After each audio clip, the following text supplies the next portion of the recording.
What kind of numbers do we expect Taysom Hill to have for the New Orleans Saints in the 2024 NFL season? Ladies and gentlemen, New Orleans.football, Mike Triplett, Nick Underhil, the gang. Taysom Hill, always a question mark, right? He's always a guy who it's like, not only what can we expect from him, but what role will he be playing? Will he be playing in more of a running back type role, a quarterback type role, a tight end type role, a little bit of all of that? Okay, so we're going to go ahead and listen to what the fellas have to say. We'll react along the way and get on down in the comments below. Let me know what you expect from Taysom this year. Ranked in the top 10, of any of these lists we've done before. Fourth over here. That's right. Fourth. That's right. Because I think he'll get used. I think with the potential. Okay, I think Taysom will get used. I think Taysom will be used less and differently than he has been used in the past. I don't think Taysom will be the quarterback threat, the throwing threat, the guy that we saw many years ago with Sean Payton. He has not been that since Sean Payton.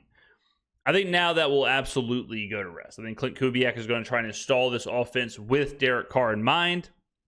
He will get cute, but I don't think he's going to get too cute to where Taysom is playing quarterback 5-6 times a game, Carr's off the field. I think the continuity that Kubiak is trying to build, you can only do that by keeping Carr in at quarterback. Now, the big question is, will Taysom be involved in the running game or will he be involved in the receiving game? I think to a certain extent, I would say both, but caveat. I think Taysom will fill the role of what both Deebo Samuel and George Kittle in the passing game. I'm not a big fan of the Foster Moreau, Juwan Johnson combo at tight end for an offensive threat, especially if you factor in Juwan Johnson's injuries. I think Taysom is enough of a matchup nightmare, and he can fit in the backfield with what Kubiak wants to do pre-snap. We've talked about this before. Clint Kubiak, San Francisco 49ers, Shanahan tree, however you want to phrase it, love to move people around pre-snap. They love to move people around, get creative, and try and trick the defense. Who better to do that with than Taysom? Taysom going in motion from the running back position out to the slot, from the slot into the backfield, from tight end across to the other side. Taysom's the only guy that can do that. Rashid Shaheed isn't going to come in motion from the slot into the backfield and be considered a true threat to run the football. Taysom can't. Taysom is the guy. If Alvin Kamara obviously is a similar type player, but Alvin Kamara can't line up at tight end and motion across into the slot. Taysom can't. And Taysom is that matchup nightmare, so I think he will be used in that way much more than we've seen in the past, obviously, because we haven't done the pre-snap motion in the past. But because of that, I think Taysom's going to take a bump in the receiving game, a decrease in the rushing game, and an even further decrease in the passing game. I mean, he had 83 passing yards last year.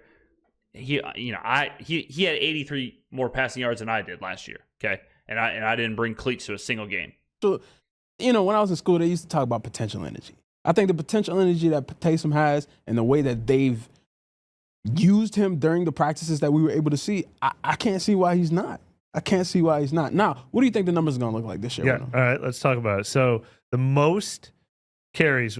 I could see, this is just off the top of the old dome right here. I could see somewhere in the neighborhood of 300 rushing, 400 receiving, 0 passing. Something like that. Somewhere in the combination of, maybe even 400 and 500, 400 and 400, somewhere in there. I think it's going to be close to a 50-50 split between rushing and receiving. He ever got was 2 years ago, 96. Last year it fell to 81. They've got Alvin. They've got Jamal Williams. They've got Kendrick Miller. Although all three of those guys aren't necessarily escalating right now.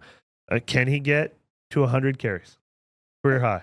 I just can't get over this guy over here could barely mix a cup of tea, and he's talking about potential energy. You weren't studying in science class. I be the science guy. Look at Bill Nye over here.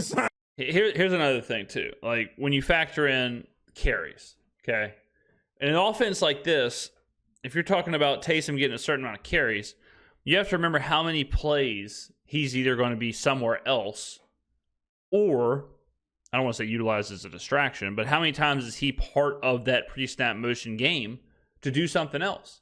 Like and that's kind of where I I think we're evolving with stats in the NFL, where back then it's like a running back has a certain amount of carries, a certain amount of yards per game, or yards per rush, touchdowns. That's it, right? Receivers, same thing. Receivers lined up against the best cornerback on the team, number one wide receiver lined up against the number one cornerback, and they just went one-on-one the entire game. Now, number one wide receiver may play out on the outside. Now he might be on the slot. Now he might be in motion. Now he might be doing this. Running back, same thing. Now they might be in the slot. The best running back on the team may not have whatever your preconceived notion of carries is, because he may be out of the running routes a lot. He may be a receiver a lot of the time. The offense may not just be pound the running back a lot of the time. This offense, and I might be wrong, but I never am. This offense is not going to be just, if we're throwing the ball, we're throwing it to our number one. If we're running the ball, we're running our number one. If we're calling a tight end play, it's always going to the same tight end. There's going to be so much moving. There's so much moving and shaking, people all over the place, so much motion, so much creativity. I think it's hard to just pile up stats for any player. Maybe besides Kamara, because he is going to be utilized so much, I think, in the passing game. But even Olave. Olave is, I just don't think this offense is one of those offenses where Olave will get 15 targets. He may get the majority of targets, but everything's so spread out and so much misdirection and so much spread the ball around that it's hard to anticipate just a ton of volume for any one person. It's less about, hey, let's make sure our Emmitt Smith gets 27 carries. Hey, let's make sure our Randy Moss gets 15 targets. Some teams still do that, like Dallas last year with CeeDee Lamb. He was always going to get 15 targets a game. But a lot of offenses now, you just don't know. A lot of offenses now, everything is moved around on a game-per-game basis, where depending on the mismatches, depending on the matchup, depending on the defenses, depending on the game flow, depending on all of that, it's going to look different. So when that's the case, difficult to say, yeah, Taysom will get 100 carries. Yeah, Taysom will get however many receptions or however many whatever, because it's going to be peaks and valleys. Nice guy. Yeah, right. But Nick, where do you? All right, 100 carries. Does he get 100 carries? Does he get a career high 100 carries this year? Mike said, I'm tired of the science talk. Mike said, hey, let's get it back to business, ladies and gentlemen. Taysom? Yeah. No, I don't think it's 100. Yeah, I don't think so either. What do you have last year? 81 last year, 96 the year before.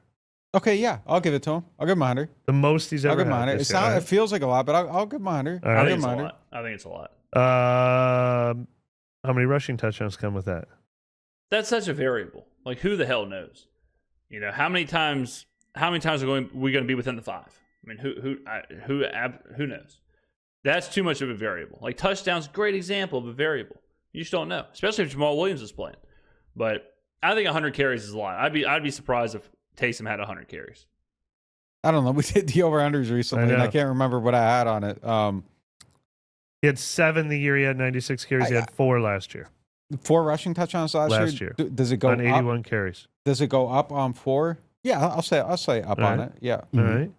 Receptions. Now that he did go up last year. He had 33 last year. Yeah, but I mean, some of these games he had 8 targets, 7 receptions. That's a ton of catches for Taysom. And for Taysom to have 7 catches, 8 targets, 8 catches, that is wild.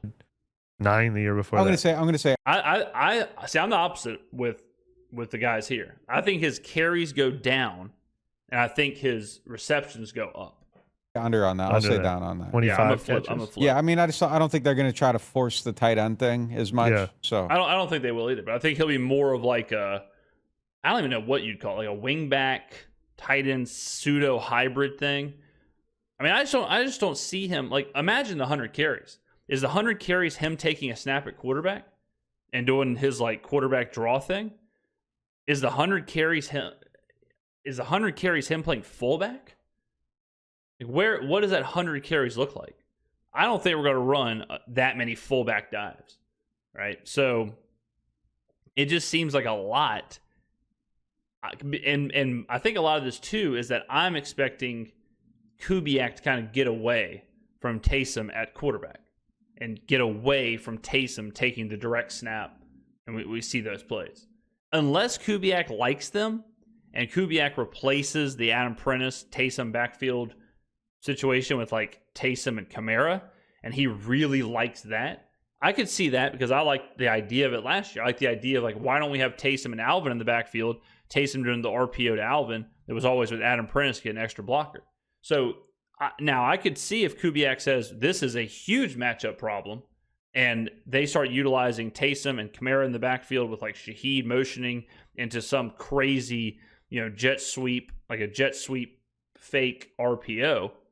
But then again, if you do lean on that and you do start using more of that, what are you doing? Anybody in the back? Anybody? You're taking Derek Carr off the field. So does Kubiak like it enough to take Carr off the field? Or is Kubiak like, you know what, I want Carr on the field way more because I want the continuity. I want to be able to go fast if I want to. I want my guys out there. That's a very fork in the road. Because if he is much more, I want Carr on the field, I want the continuity, Taysom's carries go down. If he's willing to sit Carr off the field for 100 carries or 80 carries while Taysom is playing pseudo quarterback, so that is a legitimate 50-50 philosophical decision that hard to tell right now, but we'll know pretty quick. We'll know by week 1. We'll know, after week 1, we'll be able to really dial in on what these numbers will look like. All right, and total touchdowns then, because he had two receiving. So does he get to 7 touchdowns this year? I think that rushing touchdowns will probably go up, but like I said, it's hard to, imagine if you're doing this for Jamal Williams. Jamal Williams has 19 touchdowns or whatever it was, and he goes to New Orleans. No one would have said he'll have 0 going into the last game of the season. Like, it's just so random with touchdowns. I'll say no. Like, I think it was Deontay Johnson for the Steelers. He had someone double check me. It was like maybe 2 years ago because I had him on my fantasy team. He went the entire season, didn't catch a receiving touchdown. Had like a full season. Had a ton of receptions. He was catching like 10, 12 balls a game. Pause. And he didn't have a single receiving touchdown. It's just random. All right. Less touchdown. He had 6 last year. Same. Yeah. So, I mean, there you go. So, Taysom's tough. Taysom is he's tough to determine. And he's even more tough to determine when you factor in like how this Kubiak offense is going to be. And how this like Shanahan tree style of offense is. And let me go back and kind of talk about this again. So I think the NFL is moving much more towards what's the best case situation for this one individual play. And the game is made up of a bunch of those decisions. If it just turns out that throwing the ball to Rashid Shaheed is the move, that's what we're going to do. If the mismatch is throwing the ball to Kamara, that's what we're going to do. If the mismatch is throwing the ball to Taysom, that's what we're going to do. That's just how it's going to be. We almost don't have a number 1 wide receiver. We do have a number 1 running back. Running back's different because only one is really like on the field. I mean, I know we have multiple on the field, but only like wide receiver, everyone's playing the same position. You know what I'm saying? So there's certain games where our number 1 wide receiver, I would say, is going to change every single game. And it may change every single snap of just because of the mismatch and just because of what Kubiak is seeing. That is the move moving forward in the NFL, unless you have a generational guy to where it's just like he's a cheat code throwing the ball and good things happen, a la Justin Jefferson. But this style of system, this kind of like next man up system, that's how it is. Like, think about the Miami Dolphins rushing game.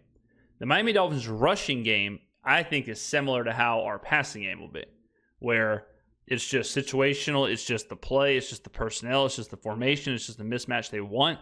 If they see that by motioning Kamara out, it allows for more running holes, then all of a sudden Kendre Miller is going to get a ton of carries, right? Because now it's like, well, we need to move Alvin to free up these running lanes. They would rather move Alvin in motion, free up the running lanes, let Kendre get the stats, than force Alvin the stats just because he's your theoretical number 1. It's a big shift. That would have never happened in 1995. the Dallas Cowboys would have never said, hey, actually, if we motion Emmett out of the backfield, we're opening up the running game. They would have said, screw that, just pound Emmett up the middle. We'll just see what happens. So that it is a shift, but I think it's definitely happening. Let me know in the comments below, ladies and gentlemen. What do you predict Taysom will do this year? Give me the stats. Thank you for watching. I'll see you in the next video.